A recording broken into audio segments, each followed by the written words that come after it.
Bonjour à tous, bienvenue. Aujourd'hui, nous continuons notre série sur les questions de tous les jours. Le nouveau mot interrogatif, comment? Vous connaissez? C'est possible, bien sûr, c'est très utilisé.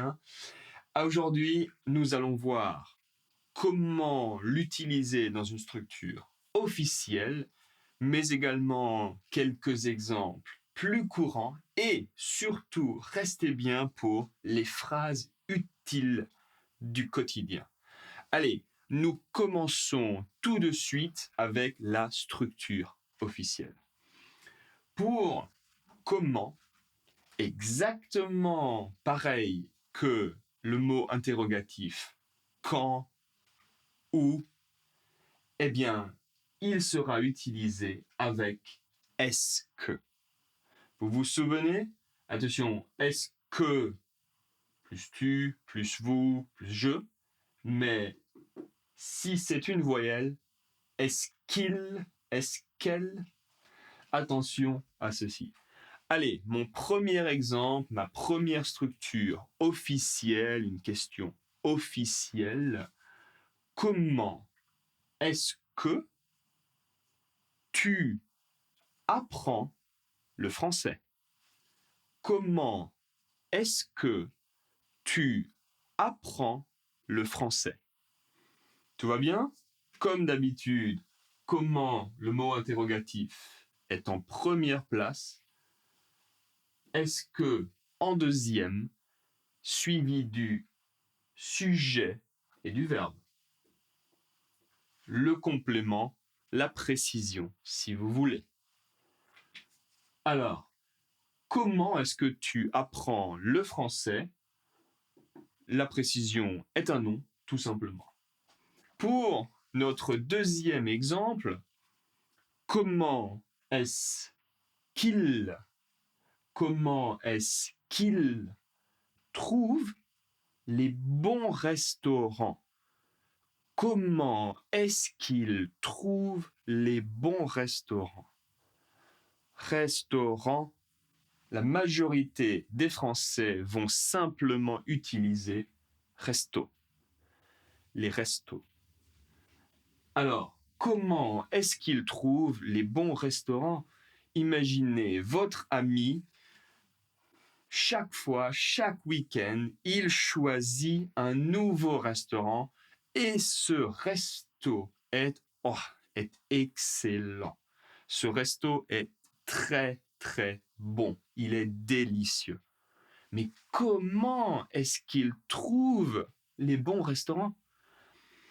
Sur Internet, sur les réseaux sociaux, en discutant avec des collègues, on ne sait pas. Allez, prochaine question, prochaine structure. Comment est-ce que vous faites? Comment est-ce que vous faites? Vous pouvez ajouter pour quelque chose si vous souhaitez expliquer. En général, cette question est utilisée quand on ne sait pas comment la personne fait quelque chose. Par exemple, quand ma grand-mère cuisine, c'est toujours parfait, c'est toujours très bien cuit, c'est très bon, ça sent très bon, le goût est excellent et elle le fait, c'est facile. Mais comment est-ce que vous faites? Comment est-ce que tu fais? Je ne comprends pas. Quand moi je le fais, c'est différent. Question très très utilisée. La dernière, allez, comment est-ce que je peux progresser? Comment est-ce que je peux progresser? Ici, la précision est un deuxième verbe à l'infinitif. Comment est-ce que je peux progresser? C'est une question très utilisé par les étudiants. Professeur, comment est-ce que je peux progresser? Eh bien, ça dépend des personnes. Pour les débutants, la pratique. Ensuite, ça dépend vraiment des habitudes. Allez, mais la pratique reste toujours le numéro 1. Comment est-ce que tu apprends le français? Comment est-ce qu'il trouve les bons restos? Comment est-ce que vous faites? Et comment est-ce que je peux progresser? Ce sont 4 exemples parfaits de structure standard.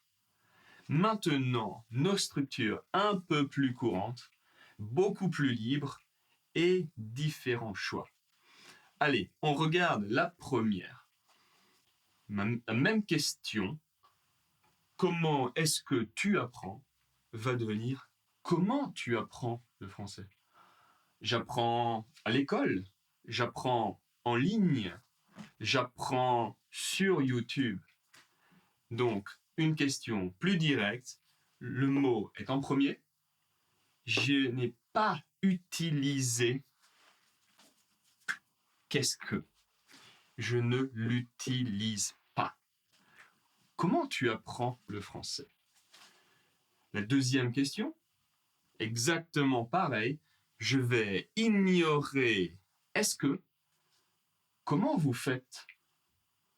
Ou alors, une autre façon, vous faites comment? Les deux sont possibles, les deux sont très utilisés. C'est votre choix. En France, la façon de parler parfois est libre, très libre pour les structures.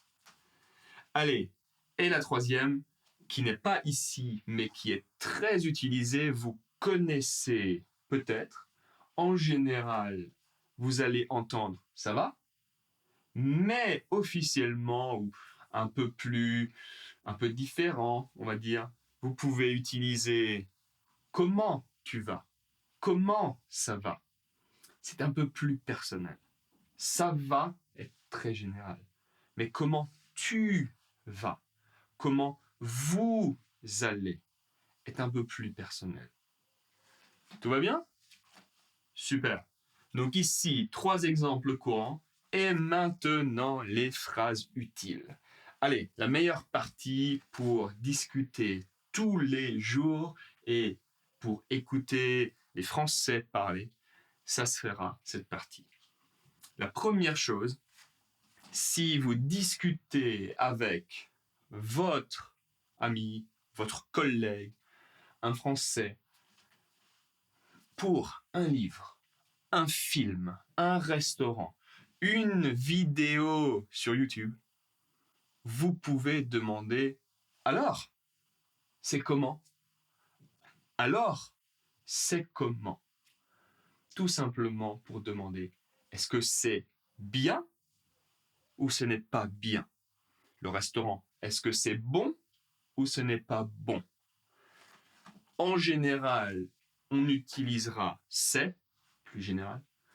Vous pouvez également utiliser « il » pour le film. Il est comment? Le restaurant, il est comment? Attention, si c'est féminin, ce n'est pas possible. Hein. Une chanson, elle est comment? Féminin. Elle est comment? En général, c'est est plus simple et plus facile. C'est comment? C'est très général. Allez, la deuxième utilisation, phrase utile, vous pouvez demander comment ça? Je ne comprends pas. Comment ça? Par exemple, vous discutez et votre ami, votre collègue, votre patron, le professeur de français sur YouTube ou à l'école explique quelque chose. Il explique. Je ne comprends pas. La question c'est comment ça? Qu'est-ce que vous voulez dire? Qu'est-ce que tu veux dire? Je ne comprends pas. C'est une façon très facile de demander, de expliquer un peu plus. Tout va bien? Si vous me dites tout va bien, j'arrête. Si vous me dites comment ça, je continue à expliquer. Ça va? Allez. Notre troisième phrase utile, comment? Tout simplement. Alors, comment, dans le sens général, bien évidemment, comment faire, comment, mais aussi quand vous n'avez pas bien entendu. Si je parle vraiment pas fort, si je ne parle pas assez fort, c'est pas très poli. En général, nous allons dire comment? Pardon? Donc, si vous n'entendez pas bien quelque chose et que vous voulez que la personne répète, la manière polie de faire ça, c'est comment? Pardon? Pour répéter. Tout va bien? Super. Maintenant, vous connaissez les phrases, les questions, la structure formelle, quelques exemples plus courants et des phrases très utiles. N'hésitez pas à pratiquer, faites des questions, laissez-moi des commentaires si vous avez des questions et surtout, continuez à pratiquer. C'est la meilleure façon de progresser. Allez, si vous aimez la vidéo, abonnez-vous. Je continuerai à vous expliquer tous ces points de grammaire. À bientôt.